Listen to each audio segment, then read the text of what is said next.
I never imagined that my own husband would willingly hand me over to his nephew, inviting him to explore me in ways I'd never experienced.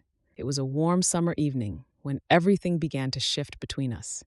The sun was setting, casting a golden glow that bathed our home in a soft, sensual light. The shadows from the curtains moved as if they were alive, dancing on the walls, while I sat on the sofa, drifting through memories of desire that had long been forgotten.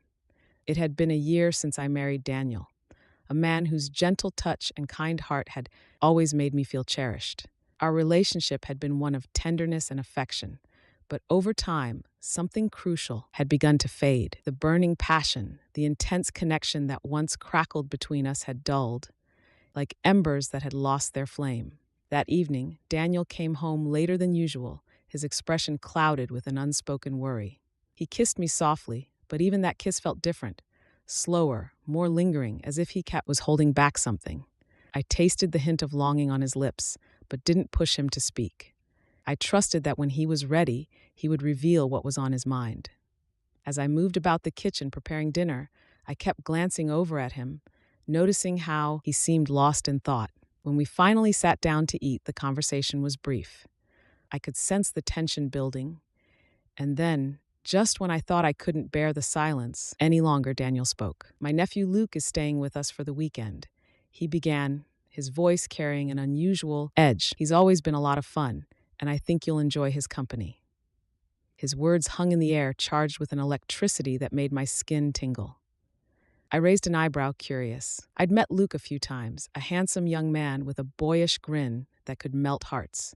But it wasn't until that moment that I felt a thrill shoot through me at the thought of being alone with him. Later that evening, Luke arrived. The moment he stepped into our home, it felt as if the air thickened, charged with intoxicating energy. He greeted me with a warm hug, his hands resting on my lower back for just a moment too long, sending a jolt through my body. When he pulled away, our eyes locked, and I couldn't help but notice the way his gaze flickered down to my lips, lingering there. As the night progressed, the three of us settled into the living room, wine glasses in hand. The conversation flowed, but there was an unspoken tension that simmered beneath every word. I felt Luke's eyes on me, felt the heat of his gaze tracing the curve of my neck, the slope of my shoulders. I shivered under his attention, my heart racing with a longing I hadn't felt in so long. When Daniel excused himself to take a call, the air in the room shifted. Luke moved closer, his knee brushing against mine, and I felt a delicious shiver run through me. He leaned in, his breath warm against my ear, and whispered, "You're even more beautiful than I remembered." I blushed, my pulse quickening. "Thank you," I murmured, barely able to meet his intense gaze. But Luke wasn't finished.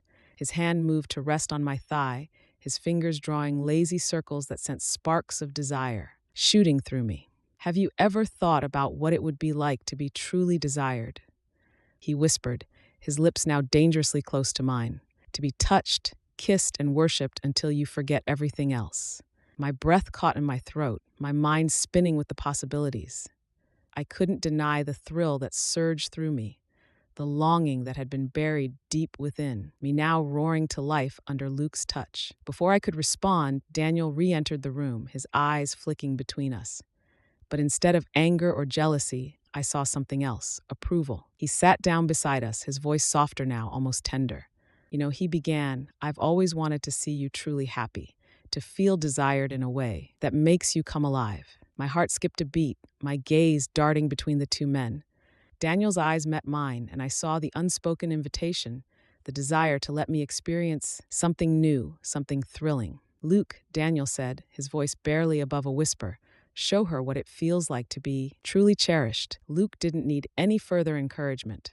He leaned in, capturing my lips with his own, and this time the kiss was tentative or slow.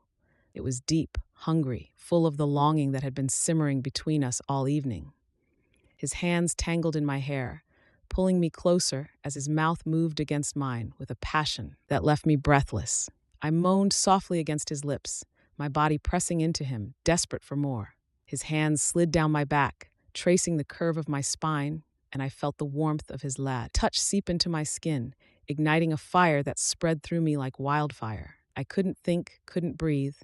All I knew was the taste of his lips, the heat of his body against mine, and the way he made me feel alive. Daniel's presence remained steady, his eyes never leaving us.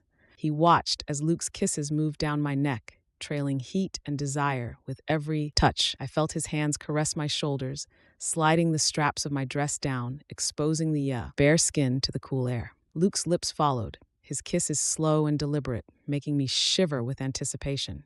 "You're stunning," Luke murmured against my skin, his voice thick with desire. "I've wanted to do this from the moment I saw you."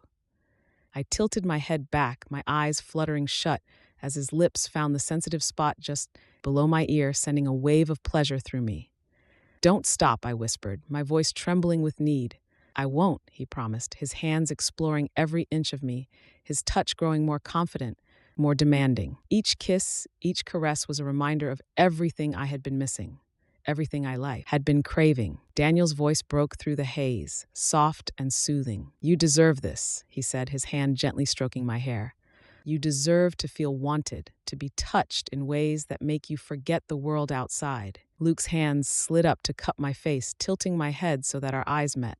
"I'm going to make you feel things you've never felt before," he promised. And with that, his lips crashed against mine once more, his kiss claiming me, consuming me. His fingers danced along my waist, pulling me closer, deepening the connection between us until I was lost in him. The hours melted away, and as the first light of dawn spilled through the windows, I found myself wrapped in Luke's arms, Daniel's steady gaze watching over us. My heart was still racing, my skin still tingling from the kisses and touches that had left me breathless. In that moment, I knew this was more than just a night of passion. It was a revelation, a doorway to a new world of desire and intimacy that I never knew existed. As I lay there, my body still humming with pleasure, I looked up to see Daniel's eyes, filled with pride, approval, and a love that was deeper than I could have ever imagined. This wasn't the end, it was only the beginning. And as I drifted off to sleep, I knew that whatever awaited us, I was ready to embrace it with open arms, surrendering to the passion that had been awakened within me.